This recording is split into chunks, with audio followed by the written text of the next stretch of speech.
वैद्यकीय प्रवेश चाचणी नीटमध्ये अपेक्षित स्कोअर झाला नाही म्हणून रागावलेल्या वडिलांनी मुलीला जीवघेणी मारहाण करून तिचा जीव घेतल्याची घटना नुकतीच समोर आली आहे.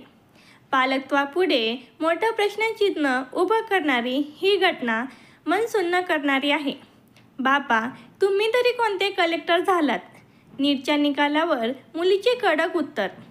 वडिलांनी दिली शेवटची जीवघेणी शिक्षा.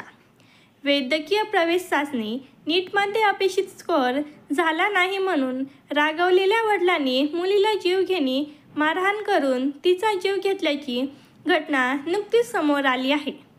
पालकत्वापुढे मोठं प्रश्नचिन्ह उभं करणारी ही घटना मन सुन्न करणारी आहे. वैद्यकीय प्रवेश परीक्षेचे निकाल आले आहेत. देशातील शेकडो मुलांची स्वप्ने पूर्ण झाली आहेत, पण काही मुले अशी आहेत जी परीक्षा उत्तीर्ण होऊ शकली नाहीत. निराशा बाजूला ठेवून ते पुन्हा परीक्षेची तयारी करण्यात व्यस्त आहेत. पण निकालानंतर सांगलीमध्ये एक धक्कादायक घटना घडली आहे. नीट प्रवेश परीक्षेत कमी गुण मिळाल्यामुळे 17 वर्षाच्या मुलीला तिच्या वडिलांनी जीवघेणी मारहाण केली आणि त्यात मुलीचा जीव गेला आहे. घटनेच्या आणखी तपशिलात शिरण्यात अर्थ नाही, मात्र जीवघेण्या स्पर्धेत मुलाची धमछाक होईपर्यंत पळवणाऱ्या पालकांची मानसिकता या घटनेच्या निमित्ताने ऐरणीवर आली आहे. अकोले येथील शिक्षक, समुपदेशक, ॲक्टिव्ह टीचर्स फोरमचे भाऊ चासकर यांनी या घटनेच्या निमित्ताने केलेले हे चिंतन पालकांना अंतर्मुख करायला लावणारे आहे. भाऊ चासकर सांगतात, भारताच्या संदर्भाने विचार करतो तेव्हा मुलांना जन्मताच पीसी म्हणजे पेरेंटल कंडस्ट्री मिळाल्याचे माझे मत आहे. मुलांना काय वाटतं, त्यांना कोणत्या शाळेत जायचं आहे, त्यांच्या आवडीनिवडी कोणत्या, यांच्या साकल्याने विचार न करता मुलांच्या आयुष्याचं सगळं काही जणू आपल्याला कळतं.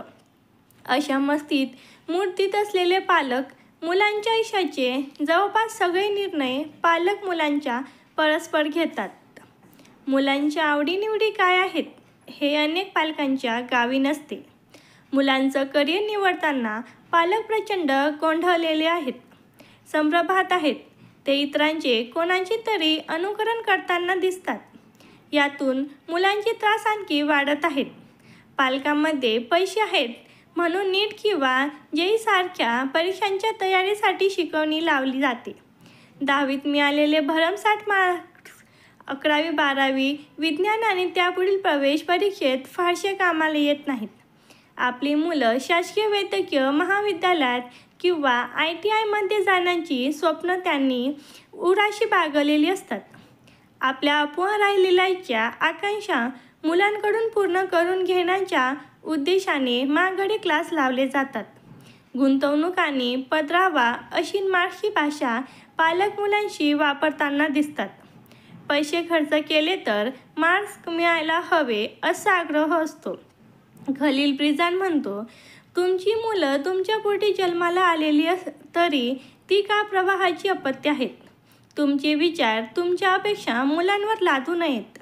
वास्तविक स्वतंत्र व्यक्तिमत्व म्हणून मुलांचा आदर पालकांनी करायला हवा. मात्र अलीकडे पालक मुलांची मालक झाल्यासारखे वागताना दिसतात. अनेक मुलांना गुंतागुंतीचे किचकट प्रश्न सोडवता येत नाहीत. संकल्पना स्पष्ट नसतात. शिकवलेलं समजलेलं नसतं तरी परीक्षा कठोर वातावरणात होतात. अशा वेळी मुलांच्या नाकी दव येतात.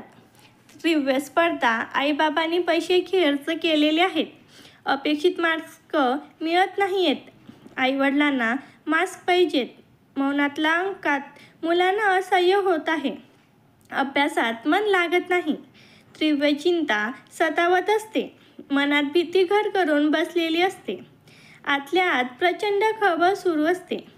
रेषा घोड्यावर लावतात तसे पालकांनी मुलांवर पैसे लावलेले असतात. त्यांना केवळ यश हवं असतं. मूल म्हणजे मांस मशीन नाही आहेत याचं भान हरपून गेले आहे. नोकरी व्यवसाय करणारे पालक प्रचंड महत्त्वाकांक्षी बनलेत. मुलांना क्लास लावला, वस्तू आणि सुविधा पुरवल्या की हमखास यश मिळाले पाहिजे अशी मागणी असते.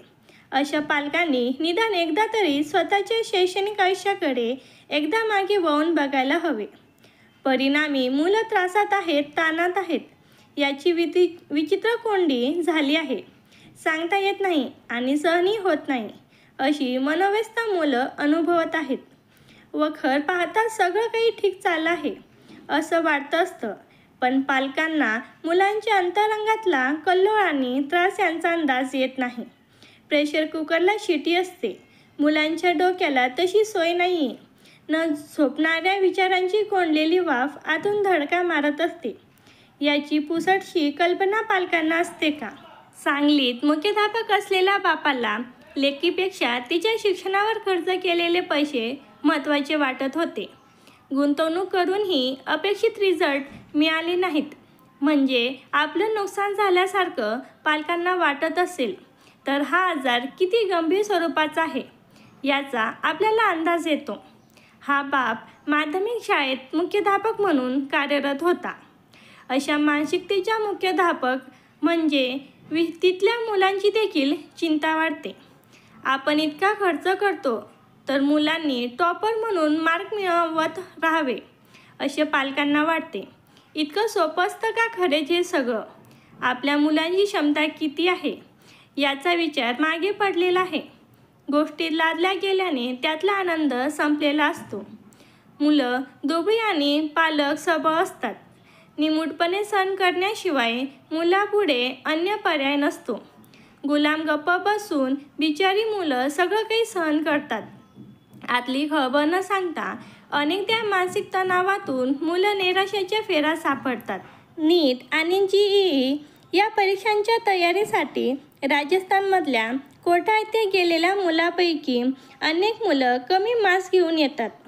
तेव्हा त्यांना आपण जणू काय आपल्या पालकाचे गुन्हेगार आहोत असा अपराधदंड छळत असतो.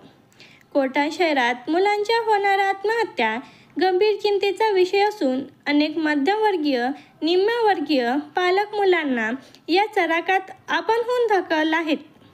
या चराकात ढकललेल्या अनेक मुलांमधला जीवनरस संपून त्याचं पार चिफाट होऊन जातं.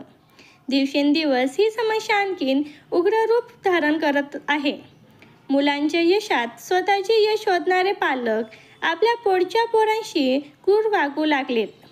IIT मधून शिक्षण, लाखोचे पॅकेज किंवा डॉक्टर होऊन दवाखान्यात थाटपर आणि मग सोंडाटोंगात लग्नकार्य. कथित सामाजिक प्रतिष्ठेयोगी आईवडील कसे बहकत चाललेत याचं प्रयत्न सांगलीसारख्या मनविधी न करणाऱ्या विदारक घटनांनी येतं.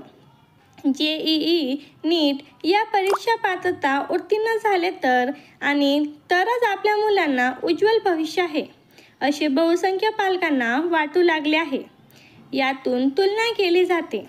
ताण, असह्य होऊन किंवा कथित अपयशाची भीती वाटल्याने मनावर प्रचंड दडपण आल्यामुळे आई बाबा मला माफ करा अशी नोट लिहून मुलं आत्महत्या करतात अशा बातम्या यायच्या. आता तर पालकच मुलांच्या हत्या करायला लागलेत. करिअरच्या अत्यंत ठोकळेबाज कल्पना अंगी भिनलेले पालक धोकादायक बनले आहेत. हे पालक मुलांच्या जीवनातला आनंद हिरावून घेत राहणार.